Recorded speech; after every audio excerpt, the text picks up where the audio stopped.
ઓમ શ્રી ગણેશાય નમઃ. જય શ્રી કૃષ્ણ મિત્રો. આપણે આજે ભગવાન વિષ્ણુનો પહેલો અવતાર જે ભગવાને 4 નાના બાળ સ્વરૂપમાં લીધો હતો, તો એ પહેલા અવતારની આપણે કથા સાંભળીશું. ભગવાન વિષ્ણુએ આમ તો 24 અવતાર ધારણ કર્યા છે, એમાં 10 પ્રમુખ મુખ્ય અવતાર છે, પણ આપણે 24 અવતારની વાર્તા સાંભળવાની કોશિશ કરીશું. બનશે ત્યાં સુધી મિત્રો 24 અવતારનો વિડીયો હું મારી ચેનલમાં મૂકવાની પૂરી કોશિશ કરીશ. અને આ 24 અવતારની કથાઓ સાંભળવા માટે મિત્રો મારી આ ચેનલમાં તમે જોડાયેલા રહેજો. અને વિડીયો સારો લાગે તો લાઈક કરજો, શેર કરજો, જેથી આ ભગવાનના 24 અવતારની કથા બીજા લોકોને પણ જો ન સાંભળી હોય તો સાંભળવા મળે અને પુણ્યના ભાગીદાર તમે બનો. તો આ કથાને પૂરા મનથી ધ્યાનથી સાંભળજો અને તમારા જીવનને ધન્ય કરજો. તો આપણે સાંભળીશું ભગવાન વિષ્ણુના 24 અવતારની કથાઓ. અને આજે આપણે પહેલો અવતાર ભગવાન વિષ્ણુનો 4 નાના બાળક સ્વરૂપમાં સંકાદિક અવતારની કથા સાંભળીશું. 4 નાના 5 વર્ષના બાળક જે સદાય વિષ્ણુ ભક્તિમાં મગ્ન રહે છે. ભક્તિ સિવાય એમને કોઈ કાર્ય નથી સૂઝતું. ઓમ નમો ભગવતે વાસુદેવાય. જય શ્રી હરિ વિષ્ણુની જય, મા લક્ષ્મીની જય. સવારે ભક્તિ, સાંજે ભક્તિ, ચારેય પહોર ભક્તિ. આ બાળકો ચારેય પહોર ભક્તિ કરે છે. તે બાળકોના કારણે ભગવાન વિષ્ણુને વિભિન્ન અવતાર કે શ્રી કૃષ્ણ અને રામચંદ્ર જેવા અવતાર લેવા પડ્યા. તો એ નાના 4 બાળક કોણ છે? તેમણે એવું તો શું કર્યું કે શ્રી હરિને વિભિન્ન અવતાર લેવા પડ્યા? એ બધું જ આપણે જાણીશું આ વિડીયોમાં. શ્રી ભાગવત કથામાં વર્ણિત કથાને આપણે પૂરા મનથી સાંભળીશું. ભાગવત કથા તન મનને પવિત્ર કરવા વાળી છે. આનાથી મનના વિકાર દૂર થાય છે તથા વ્યક્તિ ભગવાનની ભક્તિ તરફ આગળ વધે છે, પ્રેરાય છે ભક્તિ માટે આપણું બીજું મન એટલે કે ચંચળ મનથી સાંભળીને ભગવાનની ભક્તિથી દૂર ન થાવ. આમ કરીને આ પવિત્ર કથાનો અનાદર ન કરો અને કથાને અડધી છોડીને ન જશો, નહીં તો એ વ્યક્તિ કોઈ પણ જન્મમાં પાપોથી મુક્ત નથી થતો. કારણ કે ભગવાનની કથા વાર્તા પૂરી જ સાંભળવી જોઈએ. અધૂરી કથાથી અનાદર થાય છે. અને આ વાતનું કથન સત્યનારાયણની કથામાં પણ વર્ણન થયેલું છે. તો મિત્રો ભગવાનની કથાઓ ક્યારેય અધૂરી ન છોડવી જોઈએ. આ કથાને શ્રદ્ધા ભક્તિથી સાંભળો તથા પુણ્યની પ્રાપ્તિ કરો. તો ચાલો આપણે સાંભળીએ આજની આ પાવન કથા. ઓમ ગંગ ગણપતિ નમઃ. ઓમ નમો ભગવતે વાસુદેવાય. તો ચાલો શરૂ કરીએ. સર્વપ્રથમ બ્રહ્માની ઉત્પત્તિથી જળમાં ઉત્પન્ન થયેલ. બ્રહ્માજીની ઉત્પત્તિ જળમાં ઉત્પન્ન થયેલ કમળમાંથી થઈ. તેમણે કમળની ડાળીની અંદર ઉતરીને તેનું મૂળ શોધવાનો પ્રયત્ન કર્યો, પણ એનું મૂળ શોધી ન શક્યા બ્રહ્માજી, અને ફરી પાછા કમળ પર આવીને બિરાજમાન થઈ ગયા.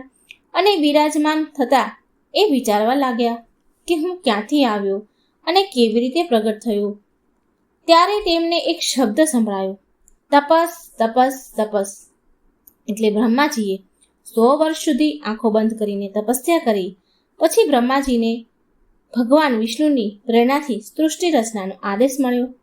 હવે અહીંથી શરૂ થાય છે ભગવાન વિષ્ણુના પ્રથમ અવતારની કથા.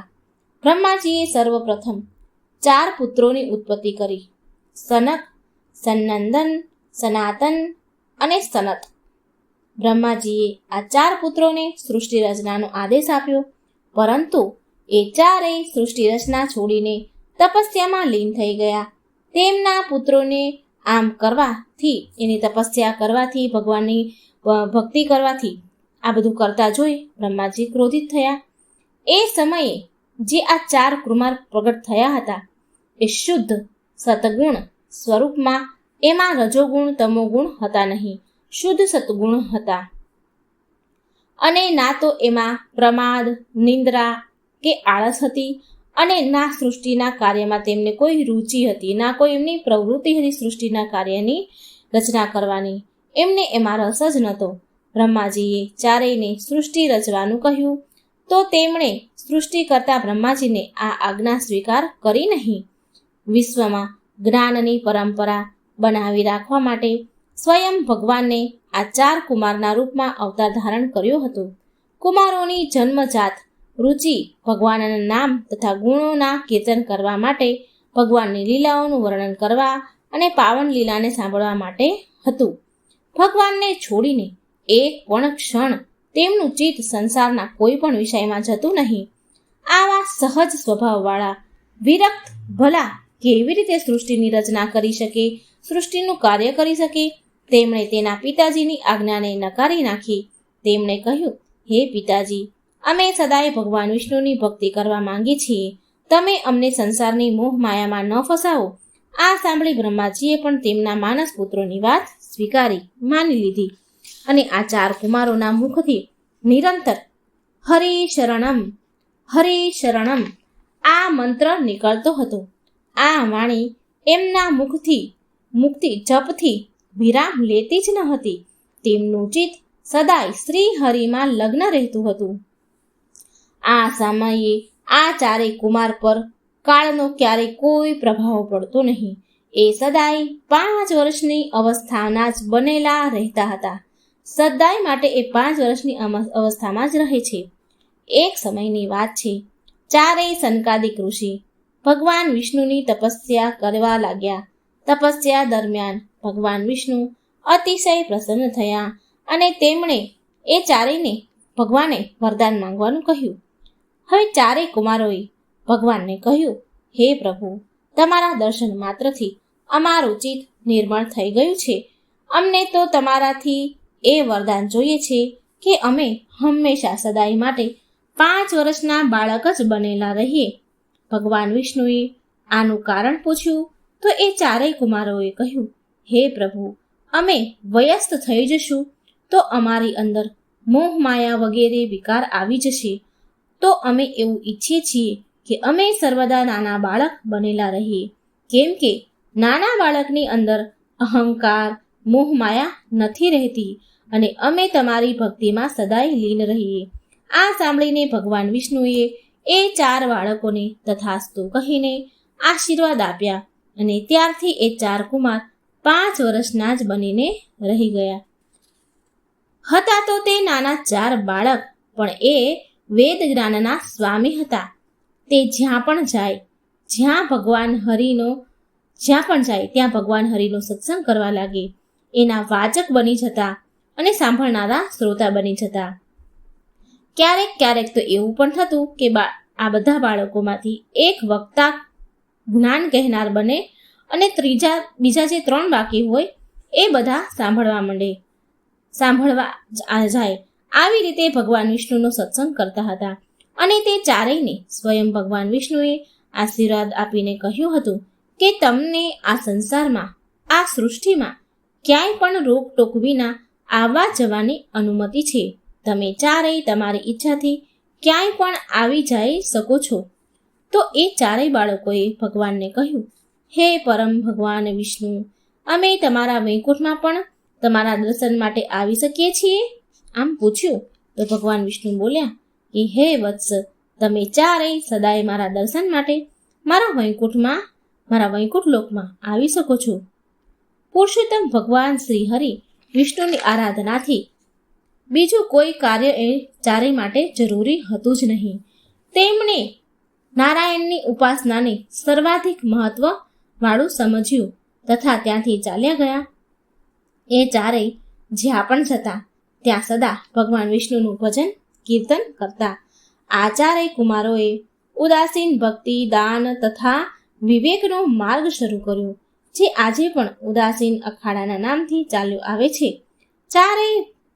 4 જ જે નાના બાળકો હતા હંમેશા એક સાથે જ રહેતા હતા.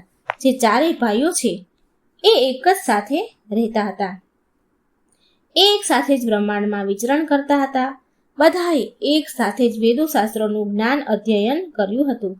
સનગાતિક ઋષિઓ ભગવાન શ્રી હરિના હંસા અવતારથી બ્રહ્મ જ્ઞાનની નિગુણ શિક્ષા ગ્રહણ કરી હતી તથા તેમનો પ્રથમ ઉપદેશ તેમના શિષ્ય દેવર્ષિ નારદને આપ્યો હતો. આ 4 સનકાદિક ઋષિ દેવર્ષિ નારદજીના ગુરુ હતા. તો એમણે સર્વપ્રથમ આ જ્ઞાન ઉપદેશ નારદજીને આપ્યો હતો. વાસ્તવમાં આ 4 વેદના નામથી ઓળખાય છે. આ ચારેય નાના બાળકો વેદના નામથી ઓળખાય છે. આ ચાર નાના બાળક જ ચાર વેદ કહેવાયા છે. નારદ મુનિને આ ચાર ઋષિ શનકાદિકે બધા જ શાસ્ત્રોથી અવગત કરાવ્યા હતા. તેમણે અન્ય ઋષિઓને વેદોનો ઉપદેશ આપ્યો. નારદજીએ પછી અન્ય ઋષિઓને જે આ બધું જ્ઞાન મેળવ્યું એ અન્ય ઋષિઓને ઉપદેશ આપ્યો અને તેમણે આત્મતત્વનું પૂરું જ્ઞાન હતું. સર્વપ્રથમ સનકાદિક કુમારોએ તેમના પ્રિય શિષ્ય નારદજીને ભગવાનની ભગવત કથા સંભળાવી અને નારદજીએ બીજા બાકી ઋષિને ભગવત કથા સંભળાવી અને આમ કરતા કરતા શ્રી ભગવત કથા આપણા બધા પાસે પહોંચી. તે સદાય દિગંબર વેશ ધારણ કરીને જ રહેતા હતા. એ ચાર નાના કુમારો દિગંબર વેશમાં જ રહે. સંસારમાં રહેવા છતાં પણ તે ક્યારેય બંધનમાં બંધાયા નહીં. માત્ર હરિભજન તેમના જીવનનો મુખ્ય ઉપદેશ હતો. તે ચારેય કુમાર પરમ સિદ્ધિ યોગી છે. તેમના પરમ જ્ઞાન તથા સિદ્ધના પરિણામ સ્વરૂપે તે સદાય સિદ્ધિ બાળક યોગીથી ઓળખાય છે. જ્ઞાનને પ્રદાન તથા વેદ શાસ્ત્રોના ઉપદેશ ભગવાન વિષ્ણુની ભક્તિ સનાતન ધર્મ હેતુ આ કુમારોએ ત્રણેય લોકમાં ભ્રમણ કર્યું. તેમણે ભગવાન વિષ્ણુને સમર્પિત કેટલાય સ્ત્રોત લખ્યા.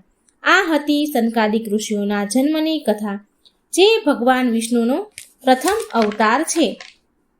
તો હવે આપણે એ જાણીએ કે આ ચાર બાળકોના કારણે ભગવાન વિષ્ણુને અવતાર કેમ લેવો પડ્યો. તો એક દિવસ ચારેય સનકાદિક ઋષિ ભગવાન વિષ્ણુના દર્શન માટે વૈકુંઠ જઈ પહોંચ્યા. વિષ્ણુ લોકનું સૌંદર્ય એનું વિષ્ણુ લોક જોઈ ચારેય સનકાદિક મુનિ બહુ પ્રસન્ન થયા. ચારેય કુમારો દ્વાર તરફ આગળ વધ્યા, પણ દ્વાર પાસે જય વિજય નામના દ્વારપાળે તેમને આગળ જવાથી રોકી લીધા. અને જય વિજયને જોયું કે આ ચાર બાળકો મન ફાવે તેમ ચાલ્યા આવે છે અને સીધા વૈકુંઠમાં પ્રવેશ કરવાની કોશિશ કરી રહ્યા છે. અને તેમણે ભગવાન વિષ્ણુના દ્વારપાળ જય વિજયે તેમને અંદર આવવા ન દીધા અને બહુ કઠોરતાથી દુષ્ટતાથી તે જય વિજયે તે સનકાદિક મુનિઓ સાથે વાત કરી દુષ્ટતાથી તેમને ત્યાંથી ભગાડવા લાગ્યા. આ જોઈને શાંત રહેનાર સનકાદિક મુનિઓને ક્રોધ આવી ગયો. તેમણે દ્વારપાળોને કહ્યું, બહુ આશ્ચર્યની વાત છે કે વૈકુંઠ લોકના નિવાસી થઈને પણ તમારો વિષમ સ્વભાવ, તમારો અહંકાર સમાપ્ત ન થયો. આ તો બહુ આશ્ચર્યની વાત છે કે જે પણ વ્યક્તિ વૈકુંઠમાં છે તેની અંદર અહંકાર ક્યાંથી આવ્યો. તમે તો ભગવાન વિષ્ણુની સેવામાં નિરંતર રહો છો, છતાં પણ દ્વારપાળો તમારી અંદર આવો અહંકાર છે કે ભગવાન વિષ્ણુના દર્શન કરવા માટે આવેલા દર્શનાર્થીને તમે બહારથી જ પાછા વાળી રહ્યા છો. આ વાત સાંભળીને એ દ્વારપાળોએ કહ્યું કે હે બાળકો, ભગવાન વિષ્ણુ અત્યારે આરામ કરી રહ્યા છે. તે અત્યારે નિંદ્રામાં છે, તો એ માટે તેમની નિંદ્રા ભંગ ન કરો. આ સાંભળીને એ ચારેય મુનિઓએ કહ્યું કે હે દ્વારપાળો, ભગવાન ક્યારેય સૂતા નથી. જો એ સૂઈ જશે તો આ સૃષ્ટિ કેવી રીતે ચાલશે? તે તો માત્ર આંખ બંધ કરીને તેમના ભક્તોને જુએ છે. અને આગળ એ ચાર મુનિઓ બોલ્યા કે તમે લોકો અહીં રહેવાના યોગ્ય નથી. તમે જય વિજય અહીં દ્વારપાળ રહેવાના યોગ્ય નથી. અમે ચારેય ભાઈઓ, ચારેય ઋષિ તમને શ્રાપ આપીએ છીએ કે તમે નીચે મૃત્યુલોકમાં ચાલ્યા જાઓ, તમારું પતન થશે. અને આગળ બોલ્યા કે તમે તમારું દેવતત્વ ખોઈ દેશો અને પૃથ્વી પર નશ્વરના રૂપમાં રહેશો અને એક રાક્ષસ કુળમાં જન્મ લેશો. જય વિજયને આ શ્રાપ સાંભળી અને પોતાની ભૂલ સમજાણી પછી એ ચારેય મુનિને તેમનો શ્રાપ પાછો લેવા માટે કરગરવા લાગ્યા અને ભગવાન વિષ્ણુને મોટેથી બૂમો પાડી પુકારવા લાગ્યા. અને જય વિજયનો પોકાર સાંભળીને ભગવાન વિષ્ણુ તરત જ દ્વાર પર આવી પહોંચ્યા અને જય વિજયે પૂરી ઘટના વિશે ભગવાન વિષ્ણુને વિસ્તારથી સંભળાવીને કહ્યું. અને જય વિજયે ભગવાન વિષ્ણુને શ્રાપ પાછો લેવા માટે અનુરોધ કર્યો. પણ ભગવાન વિષ્ણુએ કહ્યું કે એકવાર દીધેલો શ્રાપ ક્યારેય પાછો લઈ શકાતો નથી, કારણ કે જો આમ કરવાથી શ્રાપ દેનારાનું અને તેમના તપનું અનાદર થાય છે અને કર્મ ચક્ર પણ બાધામાં આવે છે, પરંતુ તમે તમારા સ્થાન પર તમારા કાર્યને સંભાળી રહ્યા હતા, તમારી ફરજ નિભાવી રહ્યા હતા. માટે હું તમને આ શ્રાપથી જલ્દી મુક્ત થવાનો 2 ઉપાય કહું છું. તમે તમારી ઈચ્છા અનુસાર કોઈ પણ એક ઉપાય પસંદ કરો. પહેલો ઉપાય એ છે કે તમે બંને ધરતી ઉપર 7 વાર ભક્તના રૂપમાં જન્મ લો, કે પછી બીજો ઉપાય છે કે મારા શત્રુના રૂપમાં 3 વાર મારા હાથથી અંતગતિને પ્રાપ્ત થાવ. તમે કયો ઉપાય નક્કી કરશો મને કહો. એટલે જય વિજયે હાથ જોડીને ભગવાન વિષ્ણુને કહ્યું, હે ભગવાન વિષ્ણુ, અમે ધરતી પર 3 વાર જ જન્મ લેવા માંગીએ છીએ, જેનાથી અમે જલ્દી તમારી સેવામાં અમે અમારા પ્રભુની સેવામાં પાછા આવીએ. 3 જન્મમાં પ્રભુ અમારો વધ કરશો અને એ 3 જન્મમાં અમને તમારા દર્શન થશે. ભગવાન વિષ્ણુ આ સાંભળી ખુશ થયા. ભગવાન વિષ્ણુ એમની ભક્તિને જોઈને હસ્યા અને એમના આ 3 જન્મ માટે તથાસ્તુ કહ્યું અને જય વિજય ત્યાંથી ચાલ્યા ગયા. પછી જય વિજય આગળના જન્મમાં હિરણ્યાક્ષ અને હિરણ્યકશ્યપના નામથી દૈત્ય બન્યા અને ભગવાન વિષ્ણુએ તેના ભક્તને 4 સંકાદિક કુમારોને એમ કહ્યું કે સંકાદિક કુમારો, હું મારા દ્વારપાળ જય વિજય દ્વારા અનુચિત વ્યવહાર માટે ક્ષમા પ્રાર્થી છું. અને આમ કહીને ભગવાન વિષ્ણુ ત્યાંથી અંતર્ધ્યાન થઈ ગયા. પછી જય વિજય હિરણ્યકશ્યપ અને હિરણ્યાક્ષ નામના 2 દૈત્ય બન્યા. હવે આપણે જાણીએ કે દ્વારપાળ જય વિજય ક્યાં દૈત્યના રૂપમાં જન્મ લે છે અને ભગવાન વિષ્ણુ એનો ઉદ્ધાર કેવી રીતે કરે છે. જ્યારે હિરણ્યાક્ષે ધરતીને તેના ક્ષેત્રમાંથી બહાર કાઢીને બ્રહ્મણીય સાગરમાં સંતાડી દેવાનો પ્રયાસ કર્યો, ત્યારે ભગવાન વિષ્ણુએ વરાહ અવતાર લઈને તેનો વધ કર્યો અને ધરતીને ફરી તેના સ્થાન પર સ્થાપિત કરી. તેના ભાઈની મૃત્યુથી હિરણ્યકશ્યપને બહુ ક્રોધ આવ્યો અને મહાદેવ પાસેથી કેટલી જાતના વરદાન મેળવીને પોતાને અમર સમજવા લાગ્યો. આ 2 ભાઈ જય વિજય જ હતા. હવે હિરણ્યકશ્યપ ભગવાન વિષ્ણુની સત્તાને નીચી દેખાડવા માટે હરેક સમયે સંભવ કોશિશ કરવા લાગ્યો કે ત્યાં સુધી કે તેના નારાયણ ભક્ત પુત્ર પ્રહલાદને પણ હેરાન કરવાનું શરૂ કરી દીધું. ત્યારે ભગવાન વિષ્ણુએ નરસિંહ અવતાર લઈને હિરણ્યકશ્યપનો વધ કર્યો અને આવી રીતે ભગવાન વિષ્ણુએ હિરણ્યકશ્યપ અને હિરણ્યાક્ષ આ બંનેને આ જન્મમાંથી મુક્તિ આપી. પછી જય વિજય બીજા જન્મમાં રાવણ અને કુંભકર્ણ બન્યા. આ જન્મમાં રાવણ લંકાનો રાજા હતો અને કુંભકર્ણ તેનો ભાઈ હતો. તો ભગવાન વિષ્ણુએ અયોધ્યાના રાજા દશરથજીને ત્યાં પુત્રના રામના રૂપમાં જન્મ લીધો અને ભગવાને રામે રાવણ અને કુંભકર્ણનો વધ કર્યો. ત્રીજા જન્મમાં જય વિજય શિશુપાલ અને દંતવક્ર રૂપમાં જન્મ લીધો. આ જન્મમાં નારાયણ તેમના પૂર્ણ રૂપમાં ભગવાન વિષ્ણુ ભગવાન શ્રી કૃષ્ણના રૂપમાં ધરતી પર આવ્યા. જય અને વિજય ભગવાન શ્રી કૃષ્ણના ફોઈના પુત્રના રૂપમાં જન્મ્યા હતા. શિશુપાલ અને દંતવક્રના નામથી જન્મ્યા હતા. ભાઈ હોવા છતાં પણ એ બંને ભગવાન વિષ્ણુ સાથે વેર રાખતા હતા અને પ્રભુને શત્રુ માનતા હતા. તેમના ખરાબ કર્મોના લીધે આ જન્મમાં પણ શ્રી હરિએ એમનો વધ કર્યો. આ પ્રકારે જય વિજય ભગવાન શત્રુના રૂપમાં 3 વાર જન્મ્યા અને પ્રભુના હાથે મુક્તિ બાદ તે ફરીથી જય વિજયના રૂપમાં દ્વારપાળ બનીને ભગવાનના દ્વાર પર રહીને સેવક બની ગયા અને વૈકુંઠમાં ગયા, ભગવાનની સેવામાં નિરંતર થઈ ગયા. તો પ્રિય મિત્રો, આ હતી એક કથા જે સંકાદિક કુમાર એટલે ભગવાન વિષ્ણુના પહેલા અવતારની કથા હતી. અને હવે આપણે આ જ રૂપમાં આ સંકાદિક મુનિ ભગવાન વિષ્ણુના બીજા અવતારની એક શિવલિંગ પુરાણમાં આ કથા વર્ણવેલી છે, એ હું તમને સંભળાવું.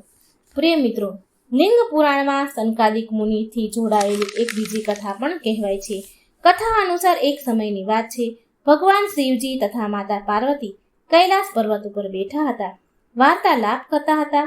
ભગવાન શિવ માતા જગત જનનીને બહુ સુંદર મનોહર કથા સંભળાવી રહ્યા હતા અને માતા પાર્વતીને કથા સાંભળીને બહુ આનંદ આવી રહ્યો હતો. બહુ ખુશ હતા મા જગદંબા. ત્યારે ત્યાં 4 સંકાદિક ઋષિ આવી જાય છે અને મહાદેવને દંડવત પ્રણામ કરે છે. એટલે ભગવાન શિવજીએ એમના આવવાનું કારણ પૂછ્યું. ત્યારે 4 કુમારોએ ભગવાન શિવને કથા સત્સંગ સંભળાવવાની ઈચ્છા વ્યક્ત કરી. પરંતુ માતા પાર્વતીને આ સમયે ચારેય સંકાદિક મુનિનું અહીં આવું સારું ન લાગ્યું, એમને ગમ્યું નહીં. હવે મા પાર્વતીજી એવું વિચાર કરવા લાગ્યા મનમાં ને મનમાં કે એક તો પ્રભુ વધારે સમય ધ્યાનમાં લીન રહે છે, સમાધિમાં લીન રહે છે, અને જ્યારે સમાધિમાંથી બહાર આવે છે ત્યારે તેમના દર્શન થાય છે અને તેમની અમૃત ભર્યા વચન સાંભળવા મને મળે છે. તેમની સાથે સમય વિતાવવાનો મને અવસર મળે છે. અને આ સમયે જ્યારે પ્રભુ સમાધિમાંથી બહાર આવે છે ત્યારે આ ચારેય સનત કુમાર આવા સમયે આવી પહોંચે છે. મારા ભાગનો સમય આ ચારેય કુમારને મળી જાય છે. માતા પાર્વતીને આવી રીતે ચિંતામાં જોઈને મહાદેવે માતા પાર્વતીને પૂછ્યું કે હે પાર્વતી, તમે કેમ દુઃખી છો? તમે શું વિચાર કરી રહ્યા છો? ત્યારે મા પાર્વતી બોલ્યા કે હે દેવાધિદેવ, હે પતિ પરમેશ્વર, હે મારા સ્વામી, જ્યારે તમે મારી સાથે સુખદ સમય વિતાવી રહ્યા હો છો ત્યારે જ આ ચારેય કુમારો અહીં આવી જાય છે. ચારેય કુમારોનું આવવાનું થાય છે અને તમે કથા વાર્તા કહેવાનું એમને શરૂ કરો છો. તમે મારો સમય એને આપી દો છો અને તમે મને ભૂલી જાઓ છો અને મને છોડીને આ ચારેય સંકાદિક ઋષિને કથા વાર્તા કહેવા માંડો છો. અને આ ચારેય કુમારો ઊંટની જેમ ડોંક ઊંચી કરીને સાંભળ્યા કરે છે. તો હું આ ચારેય કુમારને શ્રાપ આપું છું કે એ ઊંટ બની જાય. હવે જુઓ મિત્રો, માતા પાર્વતીએ તો શ્રાપ આપી દીધો. માતા પાર્વતીના મુખથી આ ચારેય કુમારોએ ભગવાન શિવ તથા માતા પાર્વતીને પ્રણામ કરીને ત્યાંથી ચાલ્યા ગયા અને એ ઊંટ બનીને મરુભૂમિમાં, જે આપણે ઊંટ રે એ ભૂમિ કહીએ મરુભૂમિ, ત્યાં વિચરણ કરવા લાગ્યા. ત્યારે શિવજીએ માતા પાર્વતીને કહ્યું, હે દેવી, તમે આ શું કર્યું? એક ભક્તને તમે શ્રાપ આપી દીધો. દેવી, આપણા આરાધ્યની કથા વાર્તા સાંભળવા વાળા ભક્ત તથા સંભળાવનારાને પરમ આનંદની પ્રાપ્તિ થાય છે. શ્રી હરિ સદાય પ્રસન્ન રહે છે. તો આવામાં એનાથી કોઈ અપરાધ નથી થયો. તમે કારણ વિના જ, કારણ વગર જ આ ઋષિઓને અપરાધી માનીને દંડ આપ્યો છે. હે પાર્વતી, તમે તમારો શ્રાપ પાછો લઈ લો અને ફરી તેમનું અસલ સ્વરૂપ પાછું આપો. આ સાંભળીને માતા પાર્વતીને બહુ પછતાવો થયો. મા પાર્વતી બોલ્યા, હે ભગવાન, મારાથી તો ભૂલ થઈ ગઈ છે. ચાલો અત્યારે જઈએ અને એ ચારેય કુમારને તેમના અસલ સ્વરૂપમાં લાવીએ. આમ કહીને મા પાર્વતી અને શિવજીએ મરુભૂમિમાં જઈ જ્યાં ચારેય કુમાર ઊંટ બનીને વિચરણ કરી રહ્યા હતા ત્યાં આવ્યા. જ્યારે માતા પાર્વતી ત્યાં પહોંચ્યા તો તે ચારેય સંકાદિક કુમાર માતા પાર્વતી અને શિવજીને જોઈ દંડવત પ્રણામ કરે છે. મા પાર્વતી કહે છે કે એ ચારેયને કહે છે કે હે સંકાદિક કુમાર, મારાથી બહુ મોટી ભૂલ થઈ ગઈ છે. મેં અનાયાસે જ તમને ચારેયને શ્રાપ આપી દીધો છે. હું મારો શ્રાપ પાછો લઉં છું. તમારું પહેલા જેવું છું સ્વરૂપ તમને પાછું પ્રદાન કરું છું. આ સાંભળીને ચારેય કુમાર બોલ્યા, નહીં નહીં માતા, તમે આવું ન કરો. તમે અમને જે શ્રાપ આપ્યો છે તે તો અમારા માટે વરદાન સ્વરૂપ છે. હે માતા, અમે ઊંટ બનીને બહુ પ્રસન્ન છીએ. માતા, અમને ઊંટનું બનવું પ્રસન્ન છે. માતા, અમે ઊંટ બનીને એ જાણ્યું છે કે અમને તો કોઈ પણ વસ્તુની જરૂરત જ નથી. પહેલાં તો અમને લંગોટી, કમંડળની અને અનેક વસ્તુઓની જરૂર પડતી હતી. ત્યારે અમે ભગવાનનું ભજન કરતા હતા. હવે તો અમને કોઈ વસ્તુની જરૂર નથી, ના કોઈ વસ્ત્ર, ન લોટી, લંગોટી. અમારો કિંમતી સમય આ બધી જ વસ્તુને એકત્રિત કરવામાં વ્યતીત થઈ જતો હતો અને અમને તો ખાવાની પણ કોઈ ચિંતા નથી. અમે તો ભિક્ષા માંગીને અમારું પેટ ભરતા હતા. હે દેવી, તમારી કૃપાથી અમારે આજ પછી અમારે એ સમસ્યા પણ નહીં રહી. અમે તો પૂરેપૂરો સમય ભગવાનની ભક્તિમાં જ અર્પણ કરીએ છીએ. પહેલા અમે ભિક્ષા માંગીને ખાતા હતા તો એનામાં અમારે સમય ઘણો વ્યર્થ જતો રહેતો હતો સમય. હવે તો ઝાડ પરના પાન ખાઈને અમે ખુશ અને શાંતિ છે. અમને બહુ શાંતિ મળે છે. હે દેવી, અમારો સમય બચાવવા માટે તમારો કોટી કોટી ધન્યવાદ. અમે ભગવાનની ભક્તિમાં આવી રીતે હંમેશા લીન રહીએ છીએ. અમારે ફરી અમારા રૂપમાં નથી આવવું. આ સાંભળીને માતા પાર્વતી બોલ્યા, હે પુત્ર, આવું ન કહો. હું તમારું ફરી અસલ સ્વરૂપ પાછું આપું છું. આમ કહીને માતા પાર્વતી આશીર્વાદ આપ્યા અને ચારેય કુમારને પહેલાના સ્વરૂપમાં પાછું સ્વરૂપ એમને પ્રદાન કરી દીધું અને ચારેય કુમાર એના અસલ સ્વરૂપમાં આવી ગયા અને માતા પાર્વતીએ કોટી કોટી પ્રણામ કર્યા. પ્રિય ભક્તગણો, આ હતો સંકાદિક મુનિઓનો મહિમા અને તેમના જન્મની કથા. આ પ્રકારે ભગવાન વિષ્ણુએ સંકાદિક મુનિના રૂપમાં જન્મ લીધો અને આ જન્મ પછી શરૂ થાય છે ભગવાન વિષ્ણુના બીજા અન્ય અવતારો. ભગવાન વિષ્ણુના 24 અવતાર છે, જેમાં 10 અવતાર પ્રમુખ અવતાર છે. આ અવતારોનું આપણે વિસ્તારપૂર્વક કથાઓ આગળના વિડીયોમાં સાંભળીશું. આ પ્રકારે એ ચારેય કુમારે આ જીવન 5 વર્ષના બાળક જ બનીને રહી ગયા અને ભગવાન વિષ્ણુના પરમ ભક્ત છે. એમનું બસ એક જ કામ છે, ભક્તિ, ભક્તિ અને ભક્તિ. ચારેય પરમ જ્ઞાની પણ છે. 5 વર્ષના હોવા છતાં પણ એમની અંદર જ્ઞાનનો સાગર છે. એમણે જ સર્વપ્રથમ ભગવદ્ ગીતા તેમના પ્રિય શિષ્ય નારદજીને સંભળાવી હતી અને નારદજીએ અન્ય ઋષિમાં પ્રચાર કર્યો અને એ ઋષિ મુનિઓ પાસેથી ભાગવત કથા આપણા સુધી પહોંચી અને આપણને સાંભળવા મળી.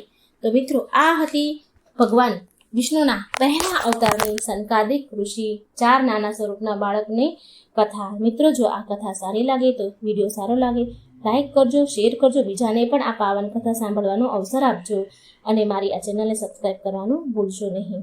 જય શ્રી કૃષ્ણ. રાધે રાધે. Thank you.